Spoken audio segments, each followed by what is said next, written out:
जय Shri Krishna to everyone. आज फिर से एक नई स्टोरी के साथ मैं आपके सामने आ गई हूँ। और कैसे हैं आप सब? पहली बात तो आई होप आप सब अच्छे होंगे, अच्छे से रह रहे होंगे, अपने अच्छे से काम कर रहे होंगे और प्रभु पे विश्वास करना शायद चालू कर दिया होगा आपने, और नहीं किया तो अब कर दीजिए क्योंकि ईश्वर से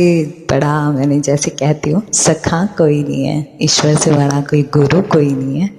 ईश्वर से बड़ा कोई साथी कोई नहीं है, ईश्वर से बड़ा माता पिता कोई नहीं है,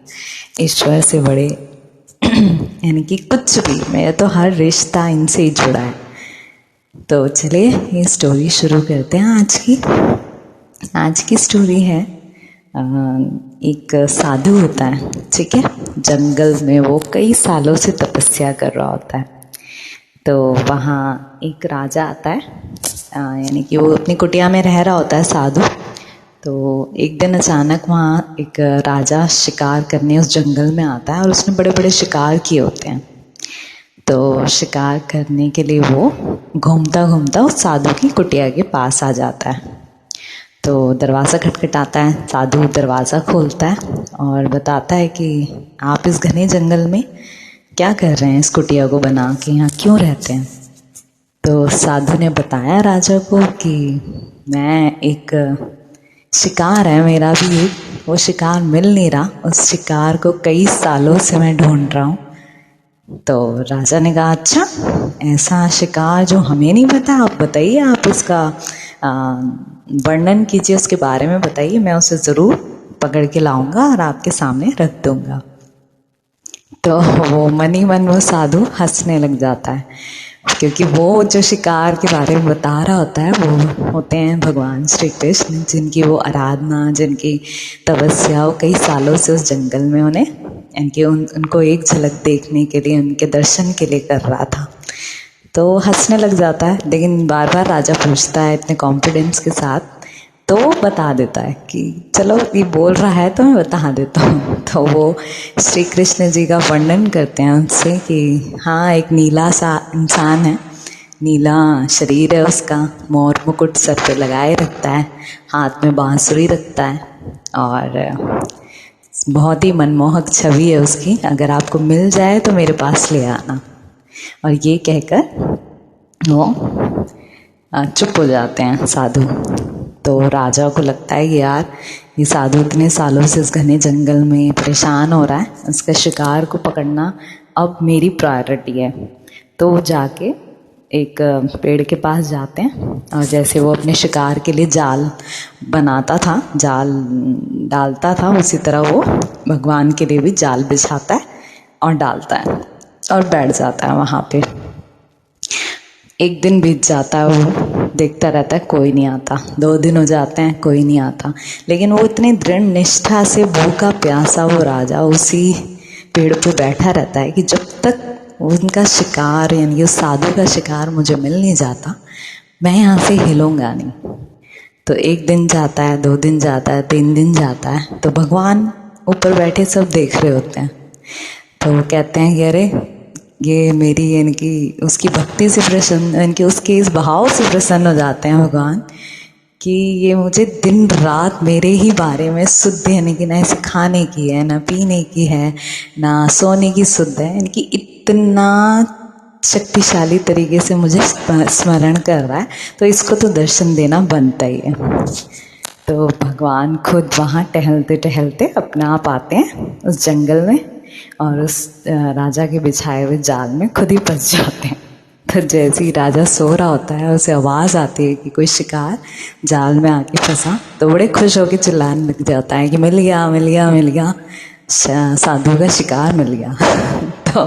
देखता है नीचे उतर के पेड़ से, तो वही रूप लेके भगवान आते हैं, नीला शरीर, मुरली मुकुट पहने हुए, बांसुरी हाथ में लिए हुए। तो वो उस जाल को उठाता है, यानी कि प्रभु को उस जाल में लपेटता है और अपने कंधे पे डालता है और चल पड़ता है, जाता है सीधा साधु के पास। साधु का दरवाज़ा खटखटाता है, तो जैसे ही साधु खोलता है तो देखता है कि सामने साक्षात भगवान खड़े हैं। तो वो उनके चरणों में गिर जाता है और कहता है राजा कि ये लो तुम्हारा शिकार मिल गया मुझे। तो साधु बड़ा, आंखों से उसकी अश्रुओं की धारा बहती है प्रभु को देख के। तो कहता है प्रभु ये कैसा न्याय है आपका कि मैं इतने सालों से आपकी तपस्या कर रहा था और आप मुझे नहीं कभी दर्शन दिया आपने, और ये सिर्फ एक राजा जो आपको एक शिकार मान के 4 दिन से ढूंढ रहा था और आपने इसको दर्शन दे दी, आप इसको मिल गए इतनी जल्दी। तो भगवान उसको बोलते हैं कि तू मेरी तपस्या ज़रूर कर रहा था इतने साल से, लेकिन तेरा जब तू तपस्या करता था यानी कि मेरा स्मरण करता था तो तेरा ध्यान हमेशा इधर उधर भटक जाता था मटेरियल चीज़ों में, कि खाने का प्रबंध करना है, रहने का प्रबंध करना है और दान का प्रबंध करना है, यानी कि कुछ ना कुछ चीज़ों को तेरा ध्यान एकाग्र नहीं रहा मुझ पे, यानी कि तो तेरी भक्ति में इतनी शक्ति कभी आई ही नहीं। लेकिन ये राजा जो 4 दिन से भूखा प्यासा, बिना सोए बिना बैठे उठे, इनकी दिन रात मेरे बारे में सोच रहा था, तो इसे तो दर्शन देना बनता ही है ना, क्योंकि इसने संपूर्ण ध्यान मेरा अपने ऊपर केंद्र कर दिया। तो साधु तो ये हुआ ना, तो कहाँ हुआ साधु। तो इस स्टोरी से यही स्टोरी ख़त्म होती है, लेकिन इसका सार यही है कि हम कहते हैं कि भगवान नहीं मिलते हैं, भगवान ज़रूर मिलते हैं अगर आप जैसे कि उन्हें सच्चे मन से खोजना चाहेंगे ना, तो ज़रूर ज़रूर ज़रूर मिलते हैं। चाहे वो किसी के भी रूप में मिलेंगे, किसी भी रूप में बन के आपके सामने आ जाएंगे, पर ज़रूर मिलते हैं। ये मेरा विश्वास है। मैं नहीं जानती आप लोगों का है या नहीं,